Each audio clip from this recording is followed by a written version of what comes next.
గారు కంటిన్యూ చేస్తారు. పెద్దల్ని గన్నవరం ఎయిర్పోర్ట్ లో స్వాగతించి మన గవర్నర్ గారు, మన కాబోయే ముఖ్యమంత్రి శ్రీ చంద్రబాబు నాయుడు గారు ఇక్కడికి విచ్చేస్తూ ఉన్నారు. నిమిషాల వ్యవధి మాత్రమే ఉంది పెద్దలారా. సమయ పాలన తెలిసినటువంటి పెద్దలు కాబట్టి మరొక మాట గుర్తు చేసుకుంటే, మన ప్రధాని ఇచ్చినటువంటి పిలుపులు మీకు తెలుసు కదా.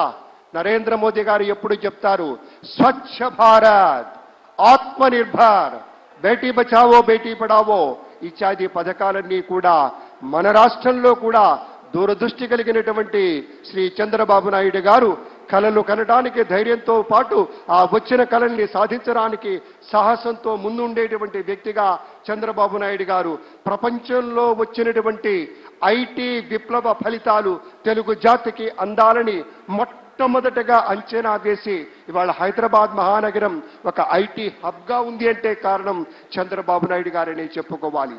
అలాగే ఆయన ఒక మహాస్వాప్నికుడు. ఆకలి లేని దేశాన్ని కలలు కంటాడు. కేవలం ఉన్నత స్థితికి వెళ్ళాలి, నేను సంపాదించుకోవాలి, నేను ఎదగాలన్నది కాదు. ఆకలి లేని దేశాన్ని చూడాలి, ఆకలి లేని దేశాన్ని కలలు కనాలి. చినుకు రాలితే విత్తనమై మట్టి గుండెల్లో దూరి మొక్కై తనువంతా విచ్చుకొని మహావృక్షంగా ఎదిగి రేపటి రోజుకు కావలసినటువంటి విత్తనాలను కూడా అందించేటువంటి రీతిలో ఎదగాలన్నదే లక్ష్యంగా ఉన్నటువంటి నేత మన ముఖ్యమంత్రిగా చంద్రబాబు నాయుడు గారు ప్రమాణ స్వీకారం చేయబోతూ ఉన్నారు. అలాగే మరి గవర్నర్ ఆఫ్ తెలంగాణ ఇటీవల రాజకీయ రంగ ప్రవేశం కూడా చేసినటువంటి డాక్టర్ తమిళసై సౌందరరాజన్ గారికి సవినయంగా స్వాగతం పలుకుతున్నాం. మేడం గారికి చాలా ప్రత్యేకమైనటువంటి స్వాగతం అమ్మా. డాక్టర్ తమిళసై సౌందరరాజన్ గారు తెలంగాణ రాష్ట్రంలో గవర్నర్ గా ఉన్నా కూడా మన మీద కూడా అవ్యాజమైనటువంటి అనురాగం, ప్రేమ, వాత్సల్యం, కరుణ ఉన్నటువంటి తల్లి, ఆ తల్లికి స్వాగతం పలుకుతూ ఉన్నాం. అలాగే ఇప్పుడే చెప్పుకున్నాం, ముఖ్యమంత్రి గారు కాబోతున్నటువంటి 4వ మారు ముఖ్యమంత్రిగా ప్రమాణ స్వీకారం చేయబోతున్నటువంటి శ్రీ నారా చంద్రబాబు నాయుడు గారి గురించి. ఆకలి తీర్చే కూడవుతాడు మన చంద్రబాబు నాయుడు గారు. అలుపెరగరి నాగలిగా మారి దుక్కి దున్ని అన్నం పెడతాడు. అందుకే కించిత్ అతిశయోక్తి అయినా కూడా ఆయన శివుడు, అందుకే ఆయన భవుడు, అందుకే జన మనోహరుడు. కాబట్టే రోడ్లలో ప్రజా నదుల్లో నవచైత్ర పదాల్ని నడిపించేటువంటి నాటకుడిగా మనవి చేస్తూ ప్రైమ్ మినిస్టర్ శ్రీ నరేంద్ర మోదీ గారు ఈ ప్రాంగణానికి విచ్చేశారు. మన గవర్నర్ శ్రీ అబ్దుల్ నజీర్ గారు కూడా విచ్చేసి ఉన్నారు.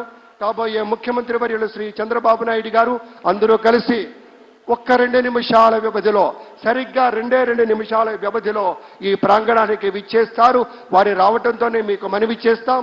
ఇక్కడికి రావగానే ప్రధానమైన వేదిక నుంచి మన యొక్క అభివాదాలు అందుకుంటారు.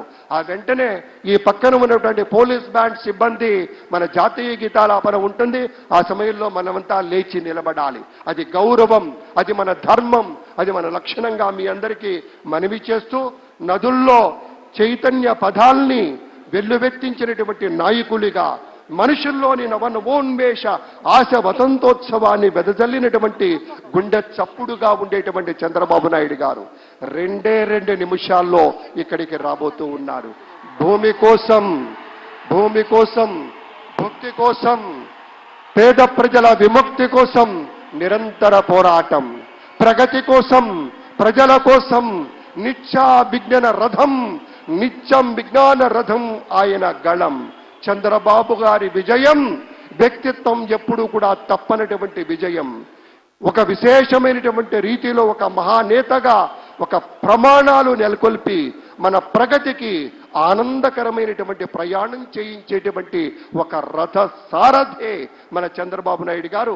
మరొక నిమిషంన్నర వ్యవధిలోనే ప్రాంగణంలోకి విచ్చేశారు శ్రీ ఎస్ అబ్దుల్ నజీర్ గారు, his excellency governor of Andhra Pradesh. మరికొద్ది క్షణాల్లో ఈ వేదిక మీదకి రానున్నారు. Ladies and gentlemen, we also take the pleasure in a few moments from now, Chief Minister Designate Sri Nara Chandrababu Naidu garu, along with the Prime Minister of India, Sri Narendra Modi ji, will join us on stage.